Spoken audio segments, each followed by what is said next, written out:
কাকা আসসালামু আলাইকুম। ওয়ালাইকুম সালাম। কাকা ডাড়া এই কি না কোন বাজারে নিয়ে যাবেন? বাজারে নেই। পোড়াবাড়ি বাজারে। এখন কত করে বেচা যায় ডাড়ার গোস? 30 টাকা। 30 টাকা না? 30 টাকা গোস। গোস না আড়ি। আড়ি আড়ি। আড়ি বান্ধব। কাম তো জাগাইছো কাকা। হ্যাঁ। কঠিন কাম জাগাইছো তুমি। কাম তোমরা এই জায়গাও নাই তো। ঠিক আছে। আরে কাকা রেখে দে। তোমারটা তো কম না। কাকা ডাড়া বেশ পারে কি? হ্যাঁ। তাহলে কটা দাও না? নেও। নিয়ে যান খেতে থেকে নিয়ে যান আহেন। কত করে? দে দেবো কাকা নিবো হেরা। বান্ধি নাই।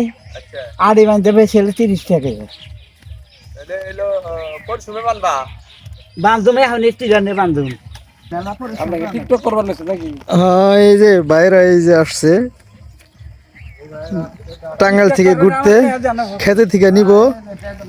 হ্যাঁ, টিকটক করলি কি জানো? লাউ শাক কিনবে। বড় ভাইয়েরা এসেছে টাঙ্গাইল শহর থেকে ডাটা নেওয়ার জন্য। ডাটা এবং ক্ষীরা, লাউ শাক এগুলা খেতে থেকে নেবে। আসলেও খেতে থেকে জিনিস কেনার ফিলিংসটাই অন্যরকম। টাটকা জিনিস খাবে ভাইয়েরা, ক্ষীরাও নেবে।